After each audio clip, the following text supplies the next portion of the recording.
Bien, bienvenidos nuevamente a esta tercera y última parte sobre lo que creen los cristianos, parte 3.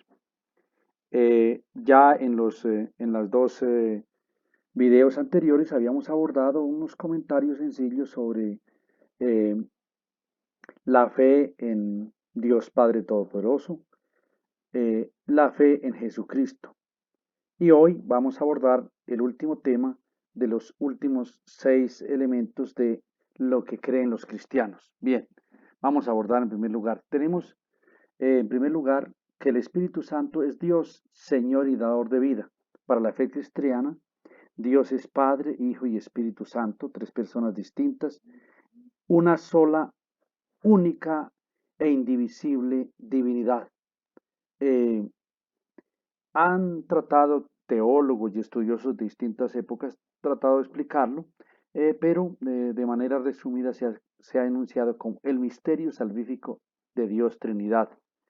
Dios es Padre, Hijo y Espíritu Santo, tres personas distintas y un solo Dios verdadero. ¿De dónde saca esto la fe cristiana? Porque Jesús así lo enseñó, porque las Escrituras así lo revelan. La Biblia, desde el Génesis hasta el Apocalipsis, presenta a Dios como Padre, a Jesucristo su Hijo y al Espíritu Santo, de tal suerte que desde el Génesis cuando empieza, que el Espíritu de Dios aleteaba sobre las aguas, hasta el Apocalipsis que dicen el Espíritu y la Iglesia dicen, ven Señor Jesús. Eh, el Espíritu Santo es Dios. Podríamos dar un ejemplo sencillo. Eh, para que llegue mi voz a ustedes, tienen que la intervención de tres elementos. Eh, las cuerdas vocales, el entendimiento que ordena el sonido que van a emitir las cuerdas vocales y el aire que conduce eh, el sonido emitido por mi garganta. Eh, Todos los tres elementos concurren a uno solo, la voz, aire, cuerdas vocales y cerebro, todos juntos, pero que los tres se unifican en una expresión final que es eh, el mensaje de voz con sentido completo para ustedes. Bueno, hay muchos ejemplos al respecto que otros utilizan el huevo, la cáscara, la yema y la clara del huevo para que son tres cosas diferenciadas que unifican la sola realidad del huevo. Pero en este momento no vamos a profundizar en ello. En sus apuntes del sitio web, en el libro de sexto, podrán hallar alguna ampliación, incluso con algunas citas bíblicas que podrían ayudarles a entrar en este tema de una manera mucho más amplia. El Espíritu Santo procede del Padre y del Hijo. Con el Padre y el Hijo recibe una misma adoración y gloria. Jesús dijo, eh, el que me ama a mí, ese ama al Padre, y el Padre y yo vendremos a él y haremos nuestra morada en él. Yo les enviaré un consolador que el Padre me da para enviárselo a ustedes y los haré partícipes de la divina realidad. Son apuntes sencillos. El Espíritu Santo envía del cielo sus dones para la humanidad que aparecen enunciados acá. Sabiduría, fortaleza, paciencia, temor de Dios, entendimiento, consejo, piedad. El Espíritu Santo habló por medio de los profetas, eh, a través de los distintos, y habla a través de la Biblia. El Espíritu Santo inspiró a los escritores de la Biblia para que nos comunicaran el mensaje de Dios. El Espíritu Santo habló por medio de los profetas y sigue hablando hoy por medio de la iglesia. Eh, los seguidores de Jesús entienden que la necesidad de la iglesia, los convocados por Dios, es el nuevo pueblo de Dios. La iglesia es, Jesús dijo a sus seguidores, cuando oren, entre a su cuarto, cierre la puerta y ore a su Padre, que su Padre en secreto lo escucha. Pero también dijo, donde dos o tres estén reunidos en mi nombre, yo estaré en medio de ellos. Por ese motivo, los seguidores de Jesús desde un comienzo entendieron, claro, lo conveniente, lo, lo grandioso que era reunirse, los convocados, y Jesús formó los discípulos, los envió, y ellos constituyeron siempre una comunidad, la iglesia, los convocados por Dios. La iglesia es una porque conforme el cuerpo de Cristo tiene una única cabeza que es Cristo, y la iglesia, los fieles de Dios, conforman el cuerpo de Cristo.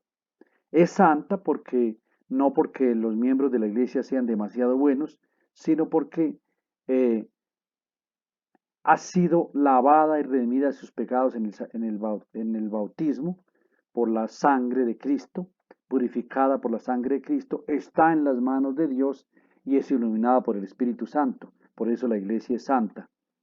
La iglesia es universal o católica. La expresión católica significa universal y fue usada por Ignacio de Antioquía en el año 107 después de Cristo para decir, donde está el obispo, está la iglesia católica, es decir, la fe cristiana universal. Es católica porque está dirigida a todos los hombres de toda lengua, raza y nación. Es apostólica porque hunde sus raíces hasta los apóstoles, representados hoy, en este tiempo, por los obispos, sucesores de los apóstoles, que recibieron la enseñanza y la han transmitido a través de estos 2000 años. Aquí viene otro elemento. Los santos permanecen en comunión en este mundo y después de la muerte. Como lo decíamos anteriormente acá, la iglesia es santa, es decir, todos, porque a través del bautismo ha recibido la santidad de Dios. El que está en Cristo, nueva criatura es. Es más, en los orígenes de la iglesia, a los seguidores de Jesús no se les llamaba cristianos, sino los santos.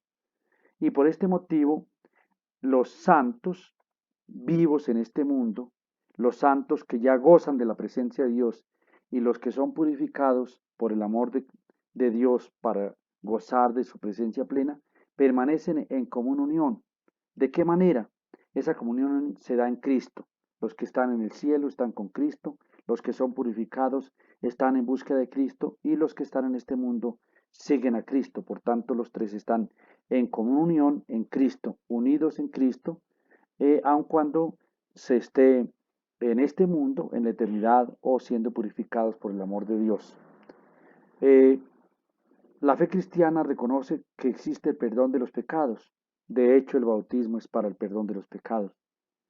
Eh, Dios perdona los pecados por medio del sacramento de la reconciliación. Al hombre o mujer arrepentido se acerca a Dios, pide perdón y Dios le perdona sus pecados. De hecho, Jesús enseñó, así como el Padre me envió, los envía a ustedes, reciban el Espíritu Santo, a quien perdone los pecados, les sea perdonados, a quien le retengan, les sea retenidos. Existe el perdón de los pecados porque Dios es infinitamente misericordioso. Los muertos resucitan. La resurrección de Cristo eh, es absolutamente fundamental en el reconocimiento, es absolutamente fundamental en los aspectos más importantes, más relevantes de la fe cristiana. Si, si Jesucristo nos resucitó, vana es nuestra fe, dice San Pablo. Eh, los muertos resucitan porque Cristo resucitó. Jesús, apodado el Cristo, dijo que Él era Dios y demostró que Él es Dios resucitando entre los muertos. Por eso la fe cristiana confiesa la resurrección de los muertos y confiesa que los muertos, eh, una vez que dejan de respirar, su cuerpo va al cementerio, se convierte en pus y gusanos y, eh, su alma y su espíritu retornan a Dios de donde proceden. En el juicio definitivo de Cristo, en la segunda venida de Cristo, como lo veíamos en el tema anterior, unos, su cuerpo, alma y espíritu se juntarán para ser ratificados en la eterna presencia de Dios o separados absolutamente de Dios, lo que comúnmente se conoce en términos de la fe cristiana, el cielo o el infierno, unidos a Dios o separados permanentemente de Dios. Los muertos resucitan. Hay vida eterna después de la muerte, es consecuencia de la anterior. Si hay resurrección de muertos, hay vida eterna, una vida que no se termina, para gozar de la presencia de Dios o para estar separado de Dios. De esa manera, podríamos brevemente hacer una explicación